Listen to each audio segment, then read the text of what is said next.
नमस्कार दोस्तों, जीके के अगले एपिसोड में आपका स्वागत है। इंटेंस लाइट यूट्यूब चैनल आप देख रहे हैं और इसके पहले की वीडियो में हमने लास्ट में ये प्रश्न देखा था जिसमें जवाहरलाल नेहरू के नेतृत्व में मुस्लिम लीग अंतरिम सरकार में कब सम्मिलित हुई थी। तो आपने देखा 24 अक्टूबर 1946 को।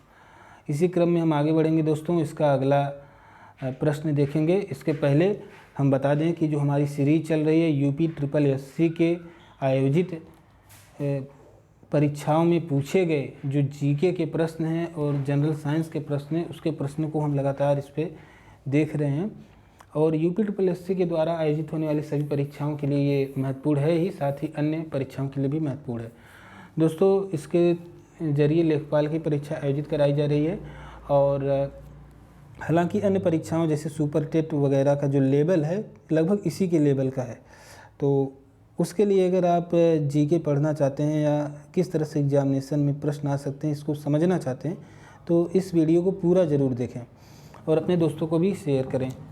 तो चलिए ज़्यादा समय नहीं लेते हुए हम चलते हैं, आज के इस वीडियो को शुरू करते हैं। अब देखिए प्रश्न है इतिहास का। 1947 में लॉर्ड माउंटबेटन द्वारा घोषित भारत और पाकिस्तान के लिए सीमा आयोग के अध्यक्ष कौन थे? जो सीमा आयोग बना था इसके अध्यक्ष का नाम पूछा जा रहा है दोस्तों। तो इसके अध्यक्ष कौन थे?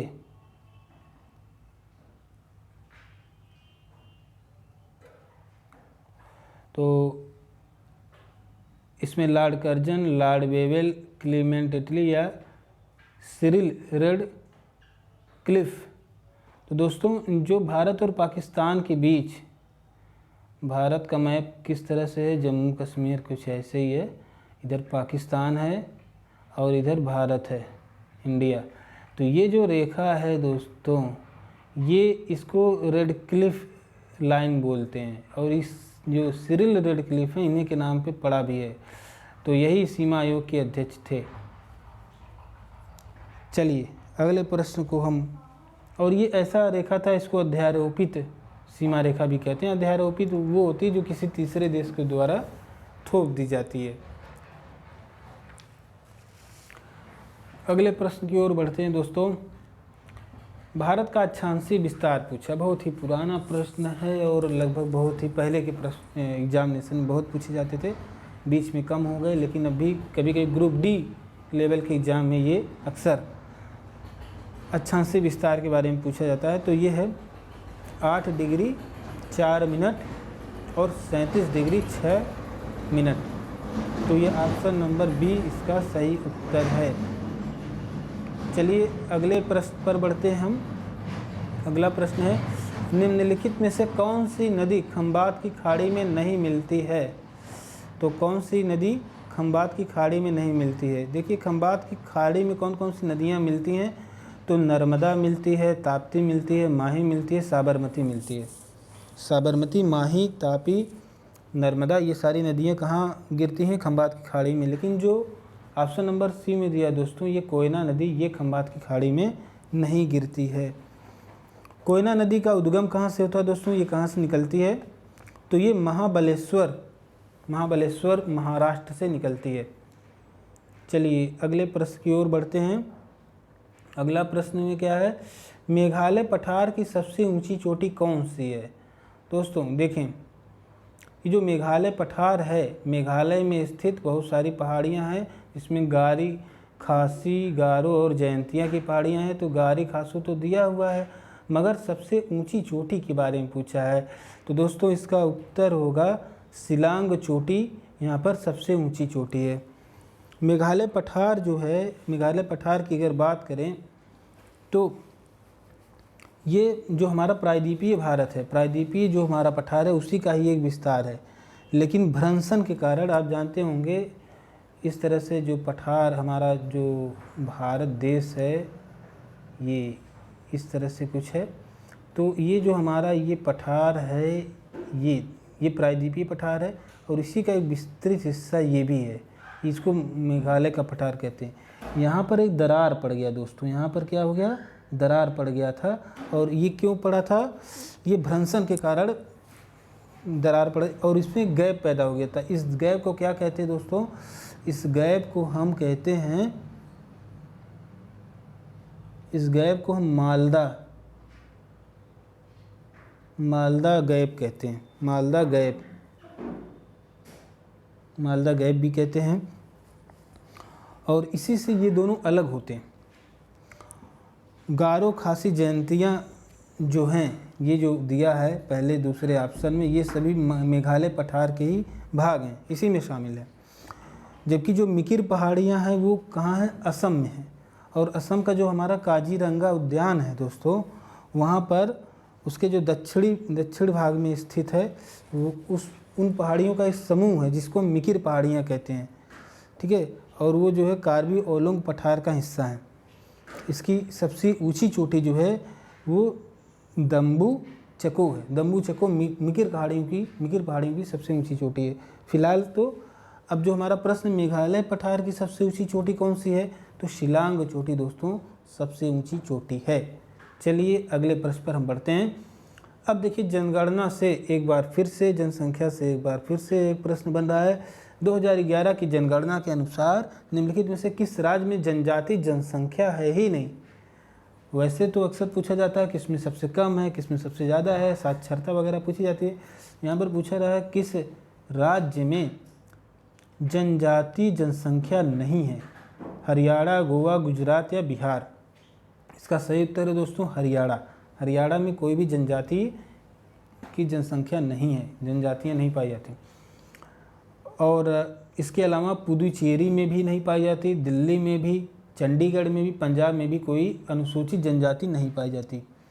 और सर्वाधिक अनुसूचित जनजाति अगर बात करें तो कहाँ पाई जाती है? तो दोस्तों वो मध्य प्रदेश में सबसे ज़्यादा जनजातियाँ SC ST सबसे ज़्यादा मध्य प्रदेश में पाई जाती हैं। और अगर सबसे ज़्यादा किस केंद्र शासित प्रदेश में पाई जाती हैं तो वो दादर नागर हवेली में पाई जाती है दोस्तों। दादर नागर हवेली में सबसे ज़्यादा जनजातियाँ पाई जाती हैं। फिलहाल तो किस में नहीं है? तो हरियाणा में बिल्कुल नहीं है, दिल्ली में बिल्कुल नहीं है, पुदुचेरी में बिल्कुल नहीं है। चलिए अगले प्रश्न की ओर हम बढ़ते हैं। अगला प्रश्न क्या कहता है? भूटिया जनजाति। देखिए फिर से एक जनजाति पर प्रश्न है। भूटिया जनजाति जो अपनी पारंपरिक भव्यता, कला और पाक शैली के लिए व्यापक रूप से जानी जाती है, किस राज्य में पाई जाती है? तो दोस्तों ये पाई जाती है कहाँ? सिक्किम। पहला ऑप्शन ही इसका सही है, सिक्किम में पाई जाती है। और ये जाति ऋतु प्रवास के लिए जानी जाती है, यानी मौसम बदलने पर ये लोग स्थान भी बदल लेते हैं। इसके अलावा दोस्तों जैसे कि नागालैंड है, तो नागालैंड में कौन सी जनजातियाँ पाई जाती हैं? तो यहाँ नागा जनजाति पाई जाती है, नागा, ठीक है। गारो जनजाति पाई जाती है, कुकी पाई जाती है, और मिकिर नाम की भी एक जनजाति पाई जाती है दोस्तों। तो मिकिर नाम की भी एक जनजाति पाई जाती है। और इसके अलावा अरुणाचल प्रदेश की बात करें दोस्तों तो इसमें कौन सी? डफला जनजाति पाई जाती है, मिश्मी पाई जाती है और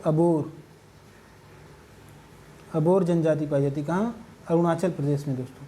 त्रिपुरा की कुछ जनजातियों के बारे में जान लेते हैं। तो इसमें कौन है? लुसाई जनजाति है, लुसाई जनजाति पाई जाती है, और ओरांग जनजाति। कौन सी? ओरांग जनजाति। ये कहाँ पाई जाती है? त्रिपुरा में पाई जाती है। तो यहाँ पर पूछा है भूटिया जनजाति, तो ये कहाँ? सिक्किम में पाई जाती है। चलिए आगे बढ़ते हैं दोस्तों।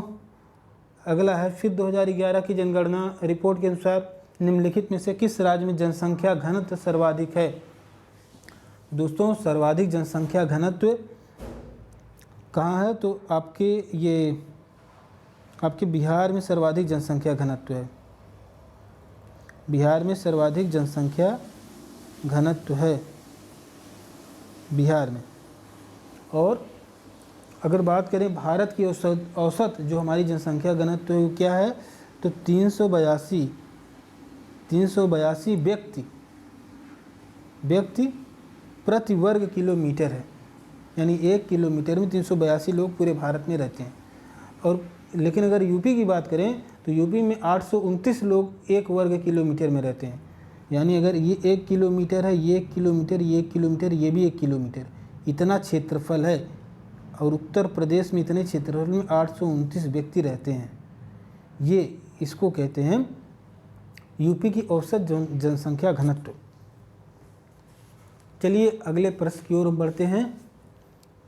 अगला प्रश्न क्या कहता है? अगला प्रश्न क्या पूछ रहा है? आंध्र प्रदेश का निम्नलिखित में से कौन सा क्षेत्र सक्रिय रूप से पेट्रोलियम उत्पादन से जुड़ा है? तो Mahanadi basin, Krishna Godavari basin, Narmada basin या कावेरी बेसिन? तो दोस्तों इसका सही उत्तर है कृष्णा गोदावरी बेसिन। कृष्णा और गोदावरी नदियों का जो बेसिन का क्षेत्र है वहाँ से पेट्रोलियम का उत्पादन होता है। इसके अलावा दोस्तों बात आ रहा है खनिज उत्पादन की। तो भारत में कोयले के बाद दूसरा ऊर्जा का सबसे प्रमुख साधन जो पाया जाता है खनिज तेल, वो कौन सा है? वो पेट्रोलियम है। और पेट्रोलियम का जो प्रमुख उत्पादक जो क्षेत्र हैं दोस्तों वो कौन कौन से हैं? एक असम है, असम में भी पेट्रोल पाया जाता है। कहाँ? डिगबोई में, डिगबोई असम में। इसके अलावा मुंबई में बॉम्बे हाई नामक स्थान पर, जो कि कृष्णा गोदावरी नदियों का डेल्टाई क्षेत्र है। अगला है आपका आंध्र प्रदेश का क्षेत्र कृष्णा गोदावरी बेसिन का। तो यहाँ पर भी पेट्रोलियम का प्रमुख उत्पादन होता है। चलिए नेक्स्ट क्वेश्चन पर हम चलते हैं। यूरोप के उच्चतम पर्वत शिखरों में से एक माउंट एल्ब्रस कहाँ स्थित है? तो दोस्तों माउंट एल्ब्रस कहाँ स्थित है? तो ये आपके रसिया में स्थित है, रूस इसका सही उत्तर है। और ये कैसे ज्वालामुखी पर्वत है? ये सुषुप्त ज्वालामुखी। सुषुप्त ज्वालामुखी वो ज्वालामुखी होते हैं दोस्तों जो 10 मतलब कि बहुत दिनों में, मतलब 20-50-100 साल के बीच में कभी एकाध बार वहाँ पर ज्वालामुखी आता है। वो घटनाएं देखने का, वरना जल्दी जो है ज्वालामुखी उद्गार नहीं होता। तो मतलब कई सालों से, लंबे समय से वहाँ पे ज्वालामुखी का उद्गार नहीं हुआ रहता, लेकिन संभावना रहती है कभी भी ज्वालामुखी का उद्गार हो सकता है। तो ये जो पर्वत है माउंट एल्ब्रस, ये सुषुप्त ज्वालामुखी का उदाहरण है और यूरोप में, रूस में ये स्थित है। अगला प्रश्न देखते हैं दोस्तों। अगला प्रश्न क्या है? भारतीय संविधान से, भारतीय संविधान का निम्नलिखित में से कौन सा अनुच्छेद विधिक समता यानी कानून के सामने समानता से संबंधित है? दोस्तों ये जो दिए हुए हैं इनमें से अनुच्छेद 14 समता के लिए, विधि के समझ समता का के बारे में दिया गया है। इसके अलावा दोस्तों ये जो अनुच्छेद 17 है इससे अस्पृश्यता का अंत किया गया, यानी छुआछूत का अंत किया गया है अनुच्छेद 17 से। इस प्रश्न का सही उत्तर है अनुच्छेद 14 समानता का अधिकार। 14 से लेकर 16 तक इसमें दिया है। 19 में अभिव्यक्ति की आज़ादी। अगला है अंतर्राष्ट्रीय शांति और सुरक्षा को बढ़ावा देने से संबंधित प्रावधान भारतीय संविधान के निम्नलिखित में से किसके एक भाग के रूप में उल्लिखित है? मौलिक अधिकार के रूप में, राज्य के नीति निर्देशक तत्व के रूप में, मौलिक कर्तव्य के रूप में या राज्य के रूप में? तो दोस्तों अंतर्राष्ट्रीय जो शांति और सुरक्षा को बढ़ावा देने संबंधी जो प्रावधान है वो कहाँ है? राज्य के नीति निर्देशक सिद्धांत में। और ये किसके अंतर्गत आता है? अनुच्छेद 51 में आता है, भाग 4 में अनुच्छेद 36 से 51 के बीच में राज्य के नीति निर्देशक तत्वों की बात की गई है। राज्य के नीति निर्देशक जो सिद्धांत है ये किस देश से लिए गए हैं दोस्तों? तो ये लिए गए हैं आयरलैंड से, आयरलैंड से लिए गए हैं। चलिए अगले प्रश्न पर हम चलते हैं। भारत में किसी राज्य के राज्यपाल की नियुक्ति, किसी राज्यपाल का नियुक्ति प्राधिकारी निम्नलिखित में से कौन होता है, यानी कौन उसे नियुक्त करता है? तो भारत के राष्ट्रपति ही राज्यपाल की नियुक्ति करते हैं। प्रधानमंत्री नहीं करते, मुख्यमंत्री भी नहीं करते, मंत्रिमंडल भी नहीं करता। तो भारत के राष्ट्रपति इसकी नियुक्ति करते हैं। और ये कहाँ दिया गया है? अनुच्छेद राज्यों के राज्यपाल में जब आप पढ़ेंगे तो अनुच्छेद 153 से 167, अनुच्छेद 153 से 167 के बीच में है। भाग 6 में राज्यपाल के बारे में दिया गया है। अनुच्छेद 153 से 167 के बीच में राज्यपालों के बारे में दिया गया है। तो आगे बढ़ते हैं। 31 मई 2019 को भारत के राष्ट्रीय सुरक्षा सलाहकार के रूप में किसे नियुक्त किया गया? देखिए, रक्षा से संबंधित प्रश्न है। राष्ट्रीय सुरक्षा सलाहकार के रूप में किसे नियुक्त किया गया था दोस्तों? तो Ajit Doval, option number C सही है, अजित डोभाल की नियुक्ति हुई थी। अब ये चूँकि करंट का प्रश्न है दोस्तों, इसलिए आपको अपडेट करना होगा। आप जब भी एग्ज़ाम देने जाएं तो राष्ट्रीय सुरक्षा सलाहकार का नाम सर्च कर लें एक बार, या जो आपका सुप्रीम कोर्ट है, सुप्रीम कोर्ट के अगर कोई नवनिर्वाचित जो चीफ जस्टिस हैं उनका नाम सर्च कर लें, वो किस नंबर पर हैं ये सर्च कर लें, तो ये बहुत इंपॉर्टेंट है।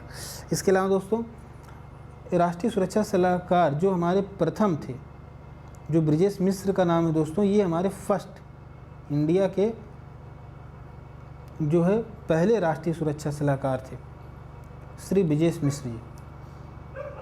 चलिए आगे बढ़ते हैं अगले प्रश्न पर। निम्नलिखित में से कौन सा कथन गलत है? तो कौन सा कथन गलत है ये दिया है। तो देखिए, पहले हम पढ़ते हैं सभी कथनों को। पहला कथन क्या है? भारत के संविधान के अनुच्छेद 61 में राष्ट्रपति के महाभियोग की प्रक्रिया का वर्णन है। हाँ, बिल्कुल सही है, 61 में ही है ये। दूसरा, महाभियोग का प्रस्ताव संसद के किसी भी सदन में प्रस्तुत किया जा सकता है। सही है। महाभियोग आप जानते होंगे दोस्तों, महाभियोग यानी राष्ट्रपति को उसके पद से हटाने की जो प्रक्रिया होती है उसे महाभियोग कहते हैं। तो महाभियोग का जो प्रस्ताव है संसद के किसी भी सदन में प्रस्तुत किया जा सकता है, भी सही है। अगला है, महाभियोग प्रस्ताव सदन की कुल सदस्यता का 2/3 से अधिक बहुमत से पारित किया जा सकता है। ये सही है, मतलब कि साधारण बहुमत से ही इसको हम पारित कर लेंगे तब भी महाभियोग लग जाएगा। अगला है, राष्ट्रपति पर राष्ट्रीय सुरक्षा के उल्लंघन के लिए महाभियोग लगाया जा सकता है। जी नहीं, ये बिल्कुल गलत है। राष्ट्रपति पर जो महाभियोग लगता है वो कदाचार का दोषी पाए जाने पर, अनैतिकता का दोषी पाए जाने पर आदि कारणों से जो है लगाया जाता है, और उसकी बाकायदा जांच होती है। लोकसभा अध्यक्ष उसकी जांच करवाते हैं एक कमेटी गठित करके, उसके बाद ही महाभियोग की प्रक्रिया पूर्ण होती है। चलिए अगले प्रश्न पर चलते हैं।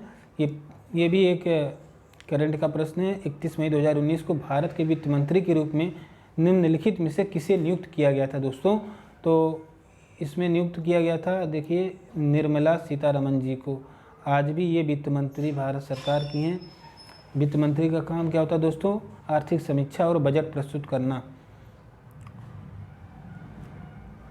चलिए अगले प्रश्न पर चलते हैं। जून 2019 में IMF द्वारा तैयार G20 निगरानी टिप्पणी के अनुसार 2019 में भारत की अर्थव्यवस्था कुल कितने प्रतिशत बढ़ने की उम्मीद है? तो देखिए, प्रश्न है पुराना, इसलिए इससे ज़्यादा कोई मतलब नहीं। मतलब सिर्फ इतना है कि IMF के बारे में अगर IMF कोई डेटा जारी करता है, ठीक है, तो उसको हमें ध्यान देना होगा। लेकिन उस 2019 के अनुसार ये 7.3% है, ये आपको हम बता दे रहे हैं। अगले प्रश्न की ओर चलते हैं। फिर प्रधानमंत्री महिला सशक्तिकरण योजना के अंतर्गत महिला शक्ति केंद्र को निम्नलिखित में से किस अवधि के दौरान कार्यान्वयन के लिए अनुमोदित किया गया है? तो ये जो है दोस्तों 2017-18 के लिए कार्यान्वित किया गया था।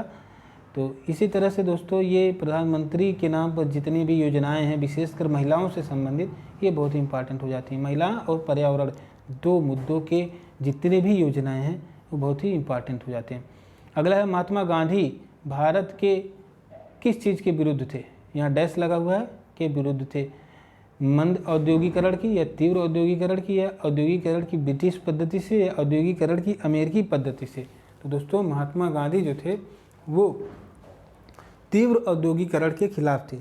तीव्र औद्योगिकरण के खिलाफ होने के पीछे इनका जो तर्क था दोस्तों वो ये कि अगर तीव्र औद्योगिकरण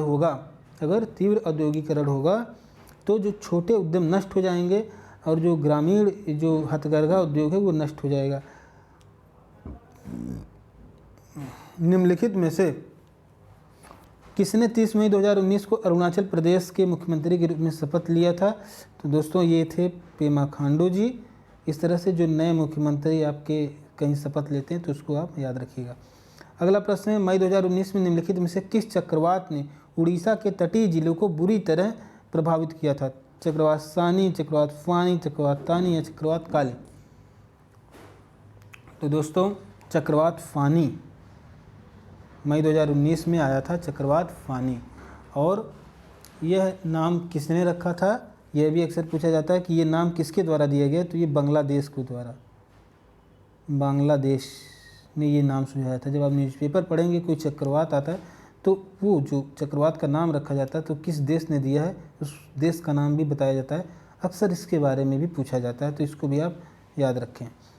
चले अगले प्रश्न पर चलते हैं। 20 मिनट हो गए दोस्तों, लेकिन कोशिश है कि 10 प्रश्न और बचे हैं, इसको जल्दी से देख लेते हैं। इधर के जितने भी प्रश्न दोस्तों करंट अफेयर्स पर ही डिपेंड हैं। तो देखिए इंडियन प्रीमियर लीग यानी IPL संबंधित देखिए प्रश्न आ रहा है, किसने जीता था फाइनल, मतलब किसने जीता था? तो ये मुंबई इंडियंस ने जीता था। ठीक है, कहाँ पर खेला गया था? हैदराबाद के राजीव गांधी स्टेडियम में खेला गया था। ठीक है, मुंबई इंडियंस ने जीता था। और किसको हराया था याद नहीं, जाने दो। चलिए आगे बढ़ते हैं। मई 2019 में केंद्र सरकार ने जल संसाधन, नदी विकास और गंगा का कायाकल्प मंत्रालय और पेयजल स्वच्छता मंत्रालय का विलय करके 2 मंत्रालयों को एक ही कर दिया। एक नया मंत्रालय बना है। विलय के परिणामस्वरूप जो नया मंत्रालय बना उसका नाम क्या है? उसका नाम पूछा गया दोस्तों, तो उसका नाम है जल शक्ति मंत्रालय, जल शक्ति मंत्रालय। चलिए आगे बढ़ते हैं। जून 2019 में भारतीय प्राइम मिनिस्टर नरेंद्र मोदी को किस देश ने अपने सर्वोच्च सम्मान निशान इज़्ज़ुद्दीन से सम्मानित किया? दोस्तों निशान इज़्ज़ुद्दीन से सम्मानित किया गया माननीय प्रधानमंत्री जी को जून 2019 में। तो किसने किया? ये मालदीव ने किया। मालदीव के बारे में जानते हैं तो मालदीव की कैपिटल क्या है? माले है, माले।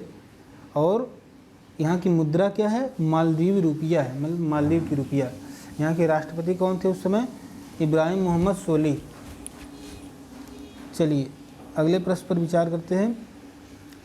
एक प्रसिद्ध 49 वर्षीय दीर्घानुभवी नेपाली शेरपा हैं जिन्होंने मई 2019 में 23 बार माउंट एवरेस्ट की जो है चढ़ाई पूरी की थी। तो ये कौन है? तो ये है कामी रीता। ऑप्शन नंबर बी सही है, कामी रीता जिन्होंने 23 बार माउंट एवरेस्ट की चढ़ाई की है। अगला प्रश्न है दोस्तों 2018-19 का प्रश्न है, पुराना है। और इन्होंने गेहूं चावल का जो उत्पादन का जो अनुमान था वो पूछा है। तो उस समय जो अनुमान था दोस्तों ये 283.37 जो है मिलियन टन अनाज का उत्पादन का जो है वो था। तो अनाज से संबंधित MSP वगैरह भी पूछी जाती है, इसको भी आपको अपडेट करके जाना होगा। अगला प्रश्न है 2017-18 में निम्नलिखित में से किस राज्य ने भारत में सबसे अधिक रबर का उत्पादन किया 2017-18 में? तो दोस्तों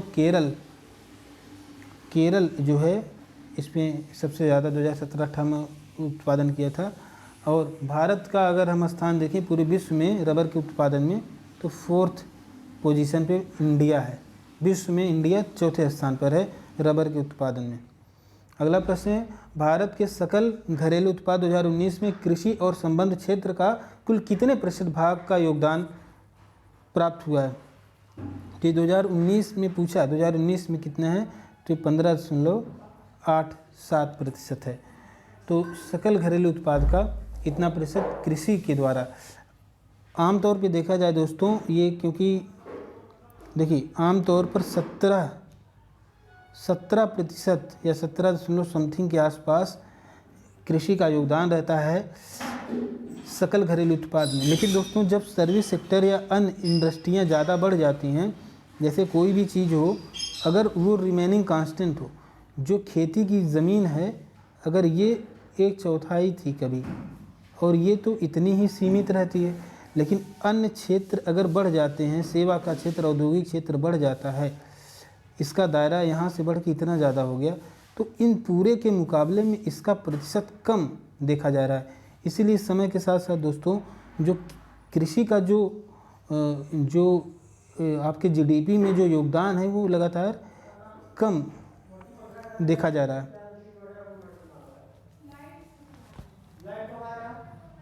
अगला प्रश्न है, जनगणना रिपोर्ट 2011 के अनुसार उत्तर प्रदेश में बाल लिंगानुपात क्या है? बाल लिंगानुपात पीछा है दोस्तों, यह है 902। बाल लिंगानुपात का मतलब 902 लड़कियों, मतलब 1000 लड़कों पर 902 लड़कियां जन्म ले रही हैं। ये लिंग का अनुपात है। 1000 लड़कियों पर 902। अगला प्रश्न है दोस्तों, निम्नलिखित में से कौन सी घाटी हिमालय पर्वत श्रृंखला में स्थित नहीं है? तो हिमालय पर्वत श्रृंखला में कौन सी ऐसी घाटी है जो स्थित नहीं है? तो इसमें से दोस्तों करेवास, भागीरथी, काठमांडू या अराकू। तो अराकू ऐसा है, ऐसी जो हिमालय पर्वत श्रृंखला में स्थित नहीं है, अराकू घाटी। चलिए अगले प्रश्न पे चलते हैं। अगला प्रश्न है, स्वतंत्र भारत में किसी राज्य की प्रथम महिला राज्यपाल कौन थी? दोस्तों ये प्रथम महिला राज्यपाल अगर कोई थी तो सरोजिनी नायडू थी। वो कहाँ की राज्यपाल थी? आपके उत्तर प्रदेश की राज्यपाल थी दोस्तों। तो उत्तर प्रदेश का एग्ज़ाम है, इसलिए उत्तर प्रदेश के बारे में खूब पूछा जा रहा है, इसको ध्यान दीजिए। सरोजिनी नायडू के बारे में बात करें तो ये जो हमारा भारतीय राष्ट्रीय कांग्रेस था, इंडियन नेशनल कांग्रेस, इसकी अध्यक्षता करने वाली प्रथम भारतीय महिला थी। प्रथम महिला कौन थी कांग्रेस की अध्यक्ष? वो थी श्रीमती एनी बेसेंट। और उसके बाद भारत की अगर कोई थी तो सरोजिनी नायडू जी थी, जो इंडियन नेशनल कांग्रेस की अध्यक्षता की थी। और ये उत्तर प्रदेश की प्रथम महिला राज्यपाल भी थी। तो ये सरोजिनी नायडू के बारे में। अगला प्रश्न है, IMD विश्व प्रतिस्पर्धा रैंकिंग 2019 के अनुसार विश्व की सर्वाधिक प्रतिस्पर्धात्मक अर्थव्यवस्था की सूची में भारत ने कौन सा स्थान प्राप्त किया है? दोस्तों ये 2019 की रैंकिंग के बारे में पूछा है। रैंकिंग वगैरह इसका मतलब है रैंकिंग आपको ध्यान देके जाना है। वैसे तो ये 43वां था, लेकिन अब आपको करंट जो भी रैंकिंग वगैरह जारी किया जाता है उसको देखते रहना है। अगला प्रश्न है, बम्बई शेयर बाजार ने 2019 में किसको अपनी प्रथम स्वतंत्र महिला निदेशक के रूप में नियुक्त किया था 2019 में? दोस्तों तो ये जयश्री व्यास ऑप्शन नंबर ए सही था। और अब आप करंट का इसको चेक कर लेना कि जो है इस समय जो है कौन जो है महिला निदेशक है। तो दोस्तों आज हमने जो है UPSC के 2019 के प्रश्न पत्रों को देखा। और अगला जो हमारा होगा सेशन दोस्तों, इसमें हम आगे जब बढ़ेंगे, ये देखिए जनरल साइंस के प्रश्न आएंगे। जनरल साइंस के प्रश्न, वैसे ये भी GK या GS के ही प्रश्न होते हैं दोस्तों, हालांकि इस एग्ज़ाम में अलग से पूछा गया है तो इसको हम अलग से भी देख लेंगे, लेकिन ये भी GK के ही प्रश्न होते हैं।